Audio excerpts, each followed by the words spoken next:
This video is brought to you by Raycon. Hey, Castlevania's in the future now. Think of all the things Dracula will get to experience in 2035.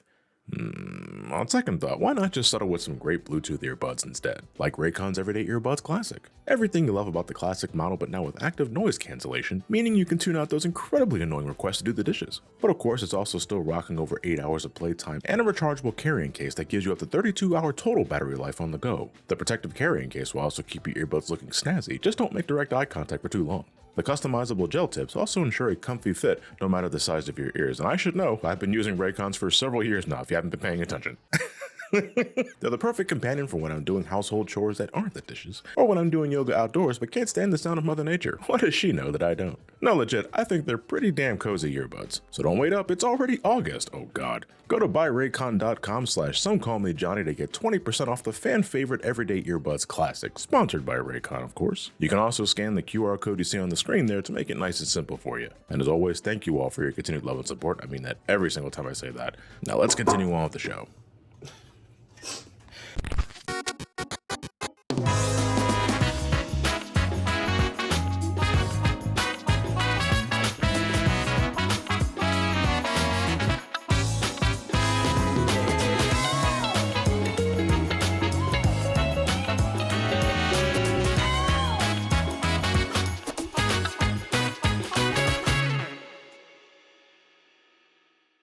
Well, turns out I ended up combining both games into one video after all. I'm sure the reason will be pretty obvious, but I'll explain later as we go along. Koji Igarashi was here to stay in developing handheld Castlevania games after coming back for Harmony of Dissonance. 1 year after Harmony's release, the Game Boy Advance would see its last Castlevania game for the system in the form of Castlevania Aria of Sorrow, released globally almost simultaneously in May of 2003. A pretty short turnaround from Harmony of Dissonance, and a part of this was because, as I found out during research, Harmony of Dissonance and Aria of Sorrow were sort of developed side by side. And at first I thought, oh, it was probably handled by two different studios, right? No, both were developed by Konami Computer Entertainment Tokyo. What the hell? I mean, both games aren't terribly long, I guess, so maybe it wasn't that much of a strain on the devs, but Jesus, they were hell-bent on making Castlevania a yearly thing, huh? Development of Aria would take a back seat in favor of Harmony of Dissonance getting released first, and so that feedback could be addressed and used so that Aria of Sorrow could be a better product. And ultimately, I think this was the best move they can do, although poor Harmony of Dissonance, you were relegated to testing dummy. I'll say it now, Aria of Sorrow is the best looking and best sounding game of the Game Boy Advance trilogy. It combines the best of both worlds. The sound design is filled with high quality samples for attacks, spells, enemies, and vocal grunts, the whole shebang. Never has it felt so good to kill stuff in Castlevania, the blood splatters sound so squishy. The castle's interior is properly gothic without compromising visibility, while at the same time not being a flashbang to my eyes that I felt plagued a lot of locales in Harmony of Dissonance. The sprite quality for both the main character Soma and enemy design are simply great, having just enough detail to make them stand out visually, without looking like a glorified old-school Game Boy title, or without an overabundance of outlines to make things pop up artificially. You can tell they really wanted to give Soma his own Symphony of the Night styled running animation because my man is smooth as butter on the ground, and his outfit is killer. Ayami Kojima returns once again as main character designer, and the more contemporary designs may look a little alienating given the time frame, or you know, if you're used to her more Victorian age concepts, but her design for Soma Cruz, god, it is one of my favorites. The fur coat, the jeans, those shoes, this guy's a high school student? Man, his parents must have that fuck money. To jump ahead here, I'm not too big on his updated look for the sequel, mainly because they got rid of the fur coat and added those leg guards, and now he just looks like a vanilla anime protagonist. Take those leg guards off, Soma, they ain't doing shit. They clash with the whole ensemble. I guess the only thing I'm actually not much of a fan of is the soundtrack, which isn't to say it's bad, no, far from it, I think it's fine, but that's it, I just think it's fine. I can't be bothered to recall or hum any of the main soundtrack's beats outside of a few remixes of classic tunes. They're just forgettable to me outside of Castle Corridor, mainly considered Soma's theme, and Heart of Fire, the theme accompanying Julius, which I now realize is a goddamn callback to Haunted Castle, the arcade game I reviewed a few years ago, where I stuck my ass out for you for free. If you weren't a fan of Harmony's overuse of chiptunes, you'll be happy to hear Aria of Sorrow's soundtrack is more in line with Circle of the Moon's quality, but again, I don't think that really means much if I think the compositions as a whole aren't very exciting, which is a shame because it's still Michiru Yamane along with Takashi Yoshida and Soshiro Hakai, if I can't vibe with all the soundtracks, I guess. But I think she and the others will more than make up for it later in the DS games, so believe me. Aria of Sorrow I didn't play year of release. It wasn't until, my memory is a little hazy here, I think it was either late 2005 or early 2006 when I first got my hands on it, right after I got my first Nintendo DS Lite in the summer of 2005. Believe it or not, I actually played the sequel game first, Dawn of Sorrow. It was one of the first games I got for the handheld alongside Sonic Rush because it was the most recent game at the time, and my Castlevania fever was in full force after getting Symphony of the Night under my belt during college break. Which means, yeah, the big reveal of Aria of Sorrow was just common knowledge at that point. But outside of that, really, I feel I didn't miss much not playing Aria of Sorrow first. We'll get into it. Still, I wanted to play the first game in the duology after wrapping up Dawn, so eventually I snagged that Castlevania double pack, the one that had Harmony of Dissonance and Aria of Sorrow on it. And I feel I should mention that I was already more than familiar with Harmony of Dissonance around this time, so you might be wondering, why not just get Aria of Sorrow individually? To which I say, it's 2 games for the price of 1, why the fuck would you think a broke-ass college student wouldn't get it? It has been over a decade and a half since I last played Aria of Sorrow. Yeah, that's quite a bit of time, and before revisiting it for this video, I recall thinking the game was good, but I never felt really compelled to revisit it as often as I did other Castlevania games around this time. Now, that could have been just a short attention span thing, or maybe there was something about it that really crawled up my ass. Let's find out. In a break from typical Castlevania tradition, Aria of Sorrow takes place in Japan in the, well, now not too distant future of 2035. Our protagonist of this adventure is Soma Cruz, who, according to the opening crawl, is a high school foreign exchange student that somehow has a childhood friend named Mina Hakuba who was born and raised exclusively in Japan. Did they first meet in a Discord group as kids and are now only just meeting each other IRL? How can they be childhood friends if this is Soma's first time going to Japan? In actuality, Soma being a foreign exchange student is something only the English translation did. Everywhere else, no, he's just Japanese. I wonder why the change. Even when you consider the reveal later on, would his ethnicity really change anything or matter at all? I don't think so. Still, alright, we're in Japan, and in the future, Soma is off to visit the Hakuba Shrine, not just to catch the upcoming solar eclipse, but to see his not-girlfriend Mina, who acts as the shrine's caretaker. But suddenly Soma finds himself unconscious, awakening to find he and his friend Mina greeted by the mysterious Genya Arikado, explaining to both that they've somehow been transported to the doorsteps of Castlevania, located within the solar eclipse. Alas, before things can be properly explained, the welcoming committee arrives to fuck shit up, and while Genya shows off his powers, completely giving away who the guy actually is, especially if he played Symphony of the Night, Soma has to defend himself with his dinky-ass knife. Regardless, it's enough to get the job done, but then suddenly, a soul from one of the killed creatures enters Soma's body, giving him that monster's ability. Genya then explains to Soma that with this newfound power, his immediate course of action is to head to the top of the castle and locate the Master's chambers to learn the meaning behind his new abilities and to find a way back home. With Genya protecting Mina for the time being, Soma begins his trek through Castlevania, bracing for all the chaotic entities waiting within, coming across a handful of faces along the way, including Yoko Belnades, descendant of the Belnades clan, and apparently a powerful witch, but if this game's anything to go by, she's more of a stabbing dummy. This is why you don't skip stomach crunching day, Yoko. Hammer is a soldier from the US military sent to visit the Hakuba Shrine for some reason, and consequently got caught in the eclipse like Soma and Mina. So now, to pass the time, he runs the weapon shop for you to restock on supplies. Gotta do something with all that military equipment, I suppose. Early in the adventure, Soma will also encounter Graham Jones, self-proclaimed missionary that reveals to Soma that vampires and all other matter of mythical creatures are very much real, and they are indeed within Dracula's castle located inside the solar eclipse thanks to the Battle of 1999. Yeah, this was the first game to mention one of Konami's biggest loose threads in the Castlevania franchise, the 1999 story, where it's Dracula versus the world, ending with him being permanently killed off by that generation's Belmont, in part thanks to having Castlevania sealed inside a solar eclipse, weakening his powers and killing off Dracula's regeneration cycle. For years, it's been the one Castlevania journey me and a bunch of other fans have wanted an actual game out of, to understand the full context, to see the entire world unite to defeat the Lord of Darkness for good. That sounds grandiose as fuck, but it never happened, and multiple games after this are going to keep mentioning that fucking event, and to this day, nothing's ever come from it. If they ever do bring back the Castlevania franchise proper, the first thing on the docket better be that fucking 1999 game. Like, come on, I can't be alone on this, right? And if they decide to do it but make it like a pachinko slot game or a mobile-only game, I'm going to violently shit on the floor. There's also this burly looking dude who goes by Jay, since for over 35 years, the man's had amnesia and can't remember anything about himself, but oddly finds the need to enter Dracula's castle like it's his destiny or some other shit, and he hopes that maybe just doing that will get his memories back. The man is actually Julius Belmont, the very same Belmont that destroyed Dracula for good in 1999, and you're telling me that for 35 years, no one from the church, the Belnades clan, or even Alucard bothered to tell Julius his actual name and history? What a bunch of dicks. He permanently kills off Dracula, he gets amnesia, amnesia, and everyone else is like, well, sucks to be that fucking guy, am I right? Maybe they thought the memory wipe was secretly a blessing in disguise, you know, maybe spared Julius painful memories or some other shit. But it's easy for me to read this as no one giving a flying shit about Julius. What, did he take a penny and never leave a penny? What a jerk. Either way, with the cast properly explained, the rest of the game is Soma battling through whatever Castlevania throws at him as he makes his way to the chambers, learning a little more about Yoko, Hammer, and Alucard. No, I'm not bothering with the Genya Arikado moniker since the game wastes no time revealing that it's actually Alucard in disguise. I think that's my major problem with the game's narrative. For as little as there is, they leave little to the imagination or suspense. Like, you meet Graham, right? And he has an unusual vibe to him, but nothing concrete enough to call him evil. But then Yoko soon after just says, oh no, he's a bad guy. He wants Dracula's powers.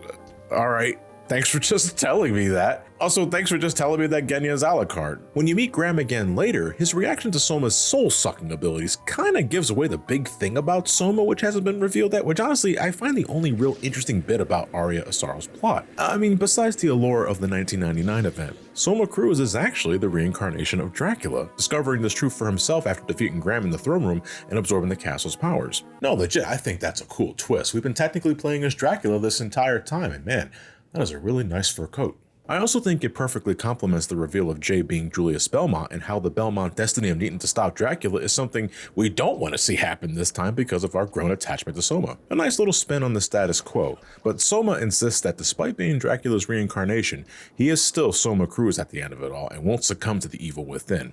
And after managing to stop Julius from killing him for the time being, Soma heads into the chaos dimension within the castle walls to confront Dracula's chaotic source of power, also that he can prevent himself from fully becoming the Lord of Darkness. It's a trippy fight, but it's one of my favorite encounters in any Castlevania, actually. You know, Soma manages to come out on top, destroying Castlevania for good, sealing it back into the Eclipse, which, okay, I didn't know it left the Eclipse in the first place. Did I miss something? Soma awakens with Mina by his side. All's well that ends well. And though his new friends couldn't hang around despite him being the reincarnation of fucking Dracula, they all give Soma words of encouragement as they take their leave. This story is weird. It's like the first thing that was written up was Dracula died in 1999, Soma is Dracula reincarnated. But not enough thought was put into making the story more than its foundation. I mean, I'm intrigued by the premise of Dracula's permanent defeat and Soma as a concept, but the story is shockingly by the numbers besides introducing those game-changing ideas. You know, I still like Soma, Yoko, Hammer, and Alucard. Of course I love Alucard, but I don't think the game does enough with them. Yoko especially, she's a descendant of Sypha from Castlevania 3, but she never shows off any magical powers, gets stabbed once, and she's cooked. What kind of shit is that? But no, they show up to exposit something real quick, and then they promptly fuck off. At least Hammer sells that shit, and for whatever it's worth, I think Julius is pretty cool. Can't say he's one of my favorite Belmonts, you know, for the guy who permanently dealt with Dracula, he really has no noticeable traits besides that. But you can play as him when you beat the game once with Soma, and despite his age, he's about as capable as Richter in Symphony of the Night minus the aerial moves. He has almost all the classic sub-weapons, his mobility is excellent, he moves twice as fast as Soma, and he has this invincible backdash that... What is he doing there exactly? I can ignore damage now because I'm goddamn Julius Belmont. Oh sure, I'll believe that for now. But we're not here to talk about Belmont, which is a hell of a sentence to say out loud for a Castlevania game. We're here to talk about Soma. Individually, I like to think of Soma as... Alucard light. He doesn't use a whip, although there is a whip sword if you really need your Belmont fix. I don't like using it because it's a little too slow for my liking. But no, he can use a bunch of other shit available by exploring the castle. And there's a lot of things Soma can just find on the floor. Aria of Sorrow is great at rewarding curiosity. Wait. The Wronggenous Spear? How is it even in 2003, English translations are still getting their L's and R's mixed up? Wronggenous Spear, what the fuck? It's like a nickname you give to Longinus when he tried to pierce the side of Christ and he fucking missed. Way to go, Wronggenous. Sorry about that. You can also just buy stuff from Hammer's shop, who, unlike this chucklefuck from Harmony, is always available at the castle entrance. Regardless, in terms of basic weaponry, Soma doesn't have quite a variety of tools to experiment with, like Alucard in Symphony of the Night. Soma can utilize knives, short swords, katanas, claymores, even the legendary Excalibur, which... it's still embedded in the rock. He couldn't pull it out of the stone. Excalibur! Yeah, I couldn't get this rock off of it, but it's still pretty cool, right? There's even a fucking piece in this, which is... I mean, I think it sucks ass. It's hard to gauge the maximum distance you have with this, and I feel they're just much better long-range options. But there is something funny about Soma confronting all these fantastical monsters with a basic gat. Soma's combat style kicks a lot of ass. Gotta say I'm a fan of it, especially when you get those larger weapons later in the game. Soma's attack arc is so goddamn wide that it make Link from Zelda 3 blush. I gotta be honest, I always hated how that swing animation looked though. I think it's because for a game that puts so much detail on Soma's animations, those arm swings look like... Why do they look like that? Granted, it is for my benefit at the end of the day, because holy shit, once you get the best weapon in the game, that silly animation is the reason everything dies so fucking easily. But I don't know, I think it looked less awkward if Soma used 2 hands to swing instead of 1. But Soma is much more than a selection of knives and gunfire. The first thing you might notice is that Soma doesn't have a heart count. This isn't one part because, well, he's Dracula and has no soul. No, it's because Soma doesn't utilize the classic Castlevania sub-weapons. Why rely on throwing knives, axes, and crosses when he has the whole castle as his sub-weapon? The only thing Soma needs to worry about is his mana power, which he uses to fuel his secondary means of damage. As the reincarnation of Dracula, Soma has what's later identified as the power of dominance. Whenever Soma kills an enemy, there's a chance its soul might emerge and enter Soma, giving the dude access to that creature's power. If you ever played Bloodstained Ritual of the Night and liked the shard system, well, this is where that came from. Souls typically come in 3 flavors. Bullet souls, or the red ones, tend to give Soma a new projectile of some sort, and early on it's nothing more special than a spear or a crescent beam or good old bone tossing. Oh shit, oh, you wanna go? You're not ready for Soma Cruz, the Bone Master. But later on, red souls start giving Soma some serious firepower, including fireballs that lay on the damage from close range to ginormous battle axes that nearly cover the entire screen and can hit twice if you aim it just right. Blue souls, or guardian souls, are mainly for utility, transformative magic, or some kind of familiar. I don't know, guardian souls are kind of all over the place. It's hard to put a simple description on them. There's a bunch that can help Soma reach other areas, like gliding through the air. Fuck, there's one that just lets you transform into a bat to fly anywhere later in the game. There's a couple of transformation souls in this, and it's kind of weird. You just become this different entity and bum rush through the hallway with reckless abandon. I wish I could scream to the heavens and become a giant woman that fucks everything up. One of my favorites is the Black Panther soul. This lets Soma zoom across the ground like a maniac. It's great. I just wish we got it a little earlier. I just like going really fast in Castlevania games if you couldn't tell. You know, Symphony of the Night, I'm spamming the backdash and transforming into the bat and doing the wing smash all the damn time because it's just so exhilarating. Meanwhile, I have to wait until endgame of this to do something similar. Well, the last set of souls are enchantment souls, the lemon flavored ones. For the most part, they're stat modifiers, you know, focusing on different attributes of Soma like strength, magic power, mana regeneration, or experience gains. They can also give you immunity to certain status effects, I guess if you really hate getting stoned. Some let you walk or traverse water to further explore the castle or discover more secrets. They can also let you eat the raw shit from zombie drops, and no, I'm not explaining that one. And this is on top of the standard upgrades you get by exploring the castle, like a backdash and slide maneuver, the tried and true double jump that strangely doesn't come with a drop kick this time. That was made a separate upgrade in this, and one you can easily miss because you have to get it from an enemy drop, and that enemy only appears in one room in the entire castle. The fuck's that about? Every enemy in the game has a soul for Soma to collect, and the game's bestiary even lets you keep track of which soul you collected or not. All in all, the tactical soul system gives Soma a humongous variety of options to consider. I think it's right up there with the card system from Circle of the Moon, but this has even more ease of use since you don't have to worry about combining cards to even get the basic perks. But you gotta grind for them. Yeah, we're back to this bullshit again. It's time for a fucking montage. Come on!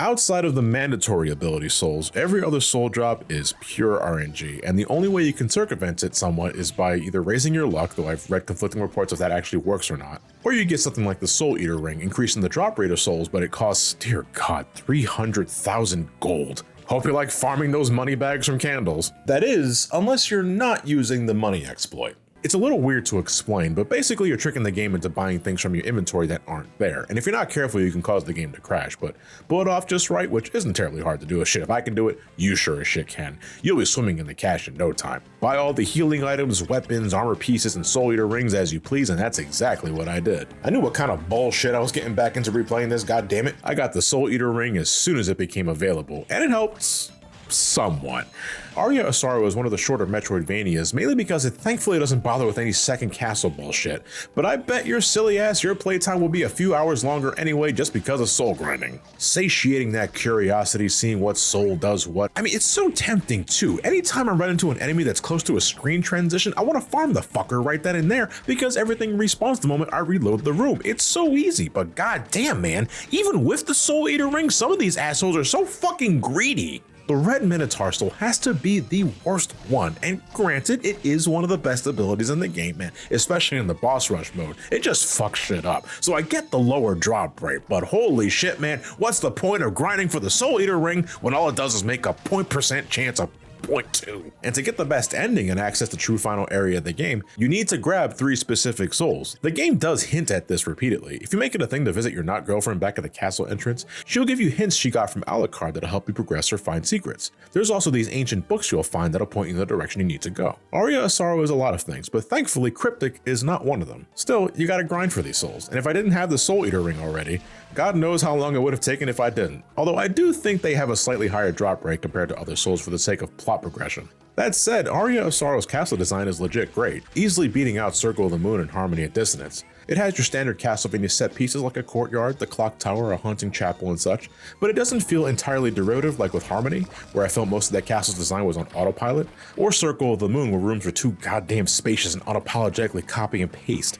Aria of Sorrow manages to strike a good balance, and there's rarely an area I despise, except for the floating garden. I never liked this spot, if only because going the right way to advance through it feels a little disorienting. Do I have to keep going straight ahead, or are there specific paths I have to take to get to other rooms? I'm never sure, so I kinda just fumble my way through this spot. For the first time in the series, at least the 2D games anyway, I don't remember if any 3D games did this first, warp rooms allow you to manually choose where you could jump to now. You don't gotta cycle through them clockwise or counterclockwise like you did in Symphony of the Night, Circle of the Moon, or Harmony of Dissonance.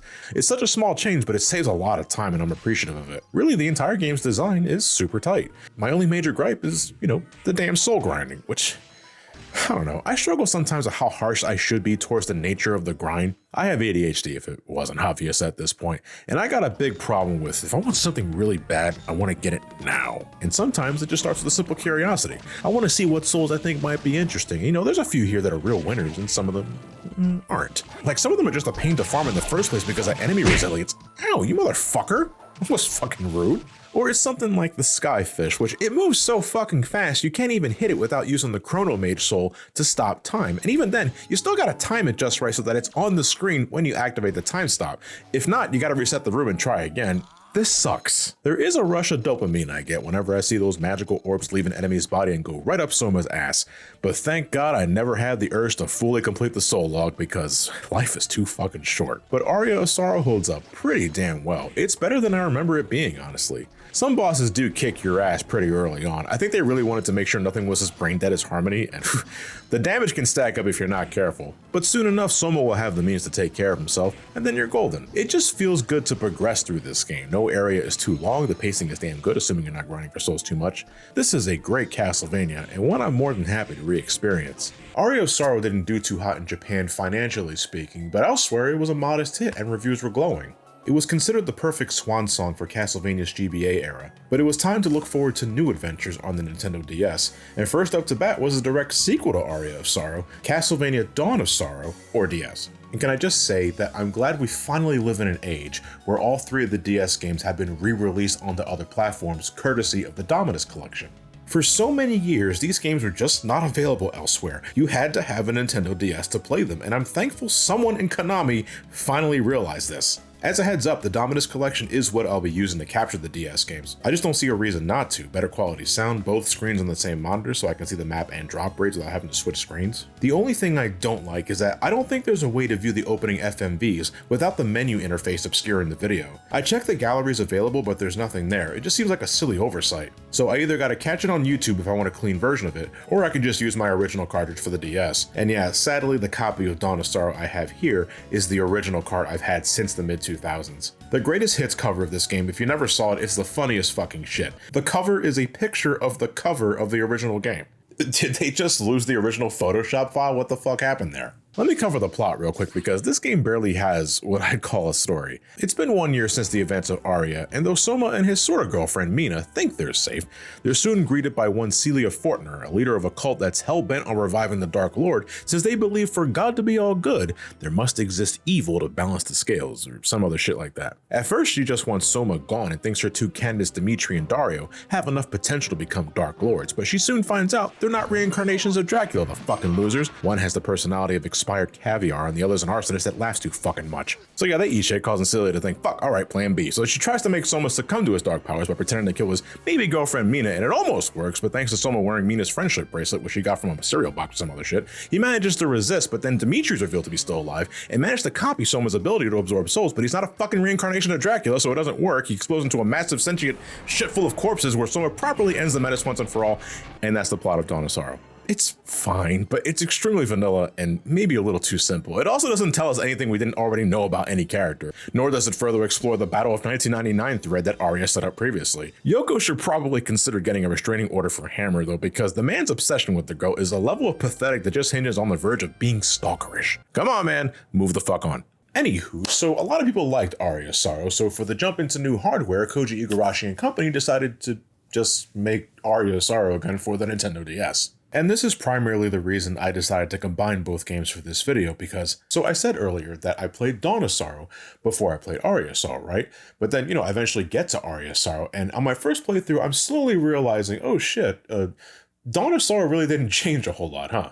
Which isn't to say Dawn of Sorrow didn't bring anything different to the table. For one, since we're on the Nintendo DS, the graphics and presentation have gotten an upgrade. Sprite quality and animations are about as good as they were in Symphony of the Night. And in story beats, character portraits emote and show proper expression thanks to the simpler anime art style. In Aria of Sorrow, the portraits were beautiful, sure, but everyone only had like one of them, so sometimes they wouldn't properly reflect the emotion of the scene, like with Yoko getting fucking shanked, or Soma trying not to succumb to his dark powers. I assure you, he's in a lot of pain right now. Yeah, these portraits aren't as striking or as memorable as Ayami Kojima's artwork, it's comparatively more generic, but I think it's fine, it does its job. I'm reminded of Rondo of Blood's art style, which also had a more anime aesthetic, specifically for the cutscenes. The sound design is only a little better than Aria's, mainly because, well, Aria was already a good sounding game. This one has more vocal grunts, I guess, and personally speaking, I love how crunchy enemy explosions sound in this game. Now maybe this is a contentious opinion, I'd love to hear your thoughts about this, but I also think the soundtrack is miles better than Aria of Sorrow. I will agree that it isn't as kinetic as Aria's score. A lot of tracks in Dawn of Sorrow are somber and have a lower tempo. But damn, it's got some catchy tunes. Dracula's Tears, Subterranean Hell, the basement melody, which is, god damn it, another haunted castle callback. Listen, the music's the best part of the game, I agree, but it's a shitty game. Stop making me think about it. Oh, but Dawn of Sorrow also has one of the best boss themes in the series, Into the Dark Night.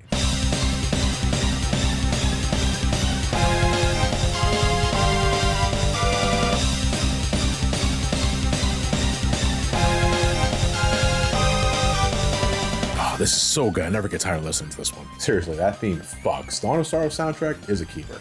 This game gives Soma this doppelganger soul that allows him to switch between 2 armor and soul sets. And I genuinely love this because it gives incentive to try out different weapon sets. If I want to knock down enemies with a combination of sword play and spear gouging, I can do that with a simple push of a button now. No early DS game is without its gimmick though, and in Dawn of Sorrow, it's unfortunately these ice blocks that you have to use your mouse stylus or a combination of the right analog stick and trigger buttons to break apart. That just shits all over the pacing if you ask me. Even if I, try to have some fun with it. There's also the damn magical seals. It's not enough to kill bosses by draining their HP in this game. To deliver the coup de grace, you gotta use the stylus or the mouse and draw the sigil properly to seal the deal on these guys. It starts simple enough at first, but towards late game, it's a fucking trigonometry session. In the Dominus collection, you have the option to also use button presses instead if using the mouse isn't really your cup of tea, but honestly, I wish they just did away with this because it's an unnecessary add-on to make Dawn of Sorrow stand out compared to Aria. It just wasn't needed. I'm glad this was the only game to do this. But no, if we're getting into the gameplay now, a lot of it is just Aria of Sorrow again with better graphics and sound and a technically different castle. Well, yeah, the original was sealed in a solar eclipse. That shit's gone for good, but it's alright since Celia's castle might as well be Castlevania anyway with its chaotic disregard for logic and sense. Like, why is the classical castle entrance located in the southeast part of the map away from the actual entrance? Amateurs. To this day, I swear there's something more to this piano room in the Demon Guest House. It's just a giant piano that you can play like Tom Hanks did in Big, but besides that, it doesn't seem to serve any purpose other than to be a giant piano in a room. It's so weird. Anyone else ever felt the same way about this? Truth be told, I find Dawn of Sorrow's overall castle design to be inoffensive. Nothing spectacular, but nothing much unique. I love the opening Snow Village area. That's a pretty nice way to kick things off. And jumping way ahead here, the Abyss is one of my favorite final areas because of just how nonsensical it is. It does a better job being chaotic than the supposed chaos dimension in Aria of Sorrow, which wasn't really chaotic, it was just reused rooms from before with a trippy background. My favorite room was always the spot where you fought Abaddon. There's just something about that singular tree in the background, wind torn, frozen in place, that I find perfectly haunting. I also like this guy's portrait at the end of Julius mode. It's like he caught me masturbating because I forgot to put the webcam cover back on. I don't mean to imply every other area in the game isn't as striking, and for what it's worth, no area in the game really bores or frustrates me. But it's nothing I feel I haven't seen already besides the classical Castlevania set pieces like the clock tower and such. Although I do like running into these guys in the caverns. Their method of attack is just... If Celia was following a do-it-yourself Castlevania instructional video, I'd give her a B+. Hammer's back running the weapon shop, giving Soma the means to stock up on healing items and stronger equipment. But now Yoko is also running her own services, which is nice, but you know, powerful witch from a powerful lineage. Sure you don't want to help me take down the bad guys? Come on, do something. Yoko can take specific souls from Soma's collection and use them to power up weapons Soma can either find in the castle or purchase from Hammer's shop. If you make it a thing to consistently grab souls whenever you're in a new location, you'll generally have what Yoko's looking for to make stronger weapons. And I do appreciate the game giving purpose to duplicate souls, because in Aria, getting more than one copy of a soul didn't really mean much except for powering up the Headhunter's soul, which power was based on, I believe, the number of souls you had, period. Because I was able to make new weapons on a consistent basis, I experimented with quite a bit of weaponry this go around, though I ended up defaulting to greatswords towards the end. Hey, I'm glad the swing animation doesn't look as weird. Soma's using two hands properly now, but fuck, I wish it weren't so slow. Come on, Soma, Alucard can swing shit like this no problem. You gotta pick up the pace, buddy. You're the reincarnation of his dad. Boy, that's gotta make for some interesting conversation at holiday dinners. Unfortunately, there's no hard money exploit like in Aria of Sorrow. Dawn of Sorrow is, unfortunately, a little more stable, unless you like clipping through doors with specific soul setups. But if you buy a bunch of brass knuckles and farm zombie souls, which have a high enough drop rate and are literally like 2 rooms away from Hammer's shop, you can combine the two to make a bunch of Cestus, a high caliber weapon which you can sell back to Hammer for a humongous net gain. It's tedious, what form of grinding isn't, but it's worth doing just to get that damn Soul Eater ring, because yeah, we're back to soul grinding again, and I swear the drop rates for souls are whatever the fuck the game feels like. Jesus, man, I don't want to repeat myself too much from the Aria bit, but these guys are stingy as fuck, and once again, my biggest sour point was another fucking giant axe soul. I smacked this guy for nearly half a goddamn hour before he gave me the goods, and that was with the Soul Eater ring equipped. Like, why is it like this? Why am I like this? Why do I gotta like giant axes so goddamn much? You know how much of a hard-on I had when I found out the capstone ability for Warrior and Dawntro was just my axe but bigger? If I had to choose which Sorrow game I liked more, that's a little tough for me. I've played Dawn a lot more than I have Aria, although again that's mainly because I owned Dawn of Sorrow for a longer time. I love Dawn's better graphics and sounds, the map being on the second screen is just great for basic exploration, and I think souls are better utilized in Dawn in and out of combat. It also has better boss fights compared to Aria, which, you know, Aria wasn't certainly lacking in that department. I think Dawn just does it better. They have more of a physical presence and don't come off as souped up versions of regular enemies. I also think it has a better Julius mode. I mentioned it before, but when you beat either game good ending or not, you unlock a second mode where you play as Julius Belmont. In Dawn of Sorrow, Julius mode is a giant callback to Castlevania 3, where you start with Julius, but you can eventually recruit Yoko and even Alucard into your team. Afterwards, you can freely switch between them and utilize their unique abilities. Julius is the standard Belmont, Yoko has powerful spells like Sypha and can restore health with her dinky little club and her low kick. Alucard is Alucard. Okay, not quite his Symphony of the Night counterpart. He can't use other weapons besides his sword, and he has no access to spells. But he can still shoot balls of hellfire. He can teleport slash, transform into a bat, and super jump to his heart's content. No shit, during my first playthrough of this game years ago, when I discovered that Alucard was unlockable in Julius mode, I made a beeline for that motherfucker immediately and then used no one else for the remainder of the playthrough. I'm not gonna use Alucard. It's fucking Alucard. His sprites still look amazing. He has a fast attack rate, and he has the most movement utility. I'm sorry, Julius. You just don't compare, my man. Although Julius is probably the best pick for the Abaddon fight near endgame, this guy sucks in Julius mode. And in certain fights, Yoko still has the advantage in power when you use the proper elemental spells for extra damage. This is one of the better alternate modes in my opinion. I just wish it didn't come at the cost of nerfing Julius, because in Aria, Julius was awesome. He was strong, fast, and nimble. Here, he's a Belmont pushing 60. He's slower, is not as strong, and doesn't even have that invincible backdash anymore. I also don't like his outfit as much. Julius in Aria, sophisticated. Julius in Dawn, someone's dad. That said, there is something to be enjoyed about how straightforward and simpler Aria of Sorrow is. I mean, both games are pretty no-nonsense about castle progression. Both don't deal with that double castle bullshit. Both have the tactical soul system to play around and have fun with. But I think Aria has better environments to explore, a better aesthetic overall. I could be gaslighting myself big time, but I swear it also has better drop rates for souls too. I mean, it's all RNG, I could have just had shitty luck, but I swear I was getting more souls in Aria compared to Dawn. It also has the better Soma design, I just can't fucking get enough of that fur coat. Either way, both are great games and worthy of your time, so I recommend you pick them up. Aria of Sorrow is available in the Advanced Collection I talked about before, and again, you can get Dawn of Sorrow as well as the other DS games in the Dominus Collection. Okay, yeah, coming at you from the webcam feed because yesterday, as I was wrapping up the live action bits on my main camera, the dancing and what have you, one of my rechargeable batteries is unfortunately starting to grow spicy. It's starting to like expand from the inside, normally a telltale sign that you got to replace the battery. So I need to go do that, and I've currently misplaced the other one. And I have 2 batteries in my camera. I misplaced the other one. I don't know where the hell it's at. So that is a mystery to solve for another day, but you know, it's whatever. We're at the end of the video. I just need to send you guys off, and you can enjoy the rest of your day, your night, your afternoon, whatever time zone you're in. I hope it's been a good day for you. So I hope you guys enjoyed this Aria of Sorrow, Dawn of Sorrow combo video. I know a lot of folks started with the Castlevania series with these 2 particular games, and hopefully this video did it justice. You agree, you disagree? I can never really tell, but that's what the comment section's for. But seeing as that we're in the month of August, and we only have 2 games left to go for this like little journey that I wanted to go, and that is Castlevania Portrait of Ruin for the DS and Castlevania Order of Ecclesia for the DS. This is the last one, believe it or not, and that is very depressing to hear.